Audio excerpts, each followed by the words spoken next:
Selamat pagi anak-anak semuanya. Saya bersyukur pagi hari ini bisa berjumpa, menyapa kembali anak-anak di pagi hari ini. Mari kita bersyukur dengan semua yang Tuhan sudah beri. Bersukacita selalu, mengucap syukur selalu. Itu adalah kunci bahwa kita bisa menjalani semua tugas dan hidup kita hari ini. Oke? Dan Yesus memberkati. Pagi hari ini saya mengajak kita semuanya untuk datang pada Tuhan. Sebelum kita mengawali aktivitas kita, ayo kita ingat Tuhan Yesus. Kita bersyukur, dan intinya adalah bawa hati kita untuk mengingat Tuhan Yesus. Maka Tuhan juga akan mengingatmu. Oke, yuk kita renungkan dan kita naikkan pujian ini bersama.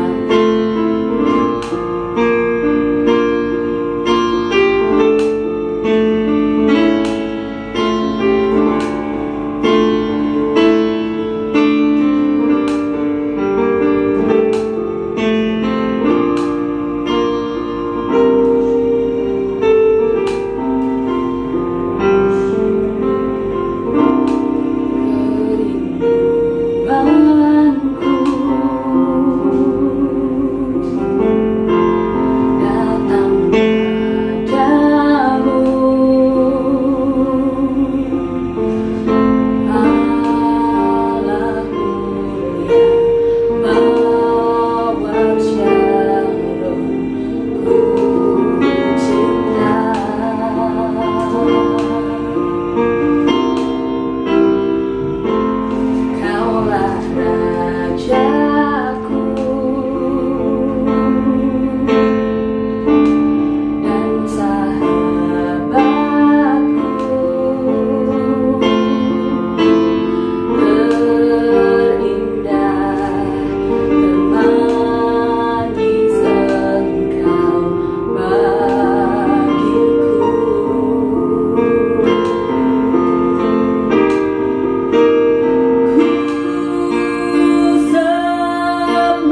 Kami tahu tidak ada seorang pun jua di dunia ini Tuhan yang menyamai Engkau.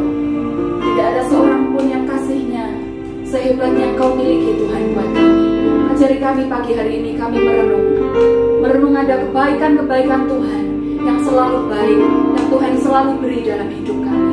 Terima kasih pagi hari ini Tuhan, kami menaikkan syukur kami di hadapan Engkau. Dan inilah hidup kami, Tuhan. Kami mau persembahkan sekolah kami, kami mau persembahkan hidup kami, dan juga orang tua kami Tuhan, di dalam tangan kuasa Tuhan Yesus Kristus. Kesehatan, sukacita, damai sejahtera Kau limpahkan untuk kami semuanya. Dalam nama Tuhan Yesus Kristus kami bersyukur, kami berdoa. Amin. Selamat pagi, selamat mengikuti sesi firman Tuhan. Tuhan Yesus memberkati. Halo anak-anak, selamat pagi. Mari sebelum kita mulai kegiatan hari ini, kita mulai dengan devotion terlebih dahulu. Mari kita sama-sama kita buka pada Yohanes 6. Kita mulai dari ayat yang pertama.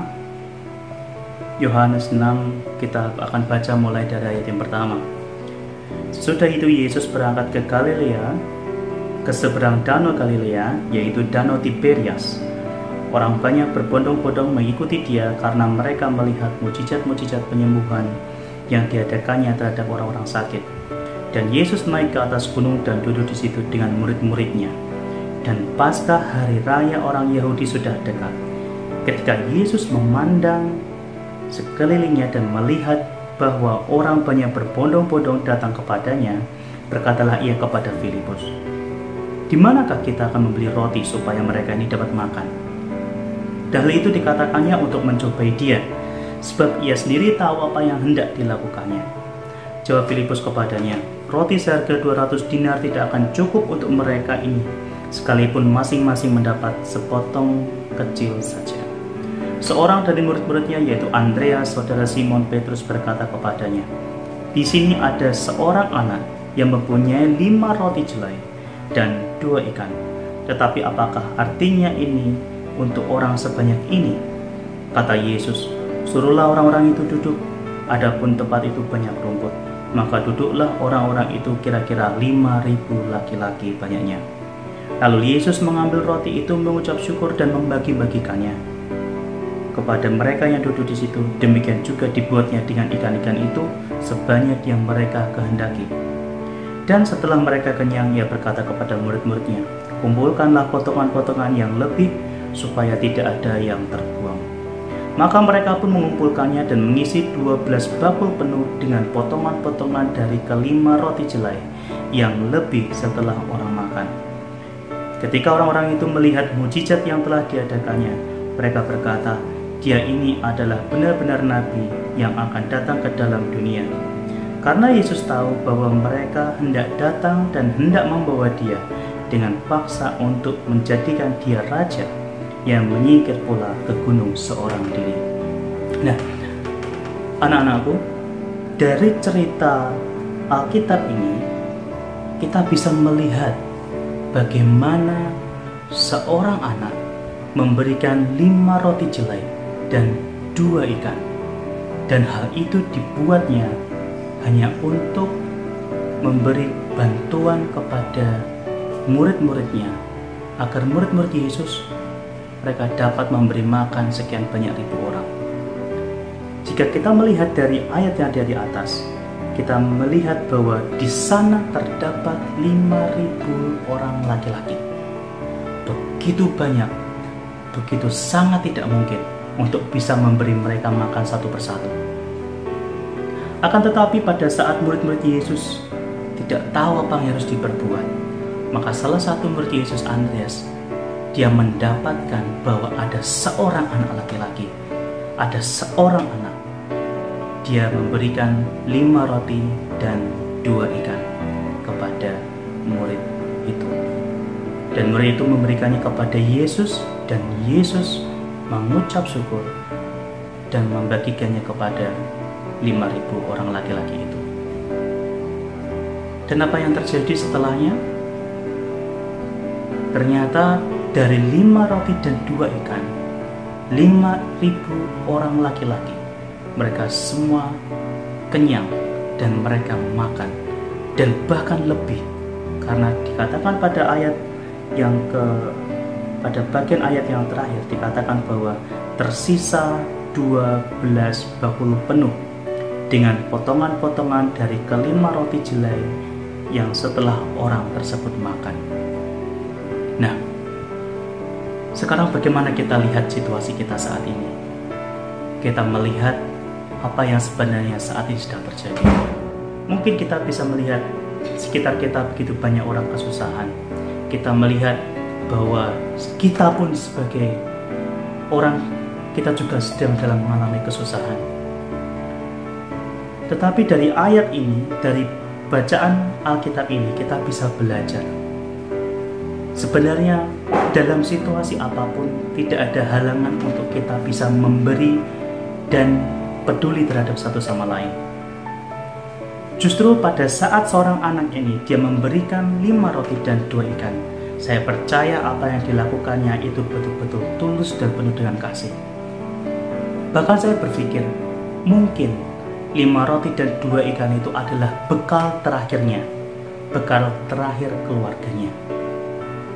Tetapi saat dia menyerahkan kepada murid Yesus, dan Yesus mengucap syukur, mujizat terjadi.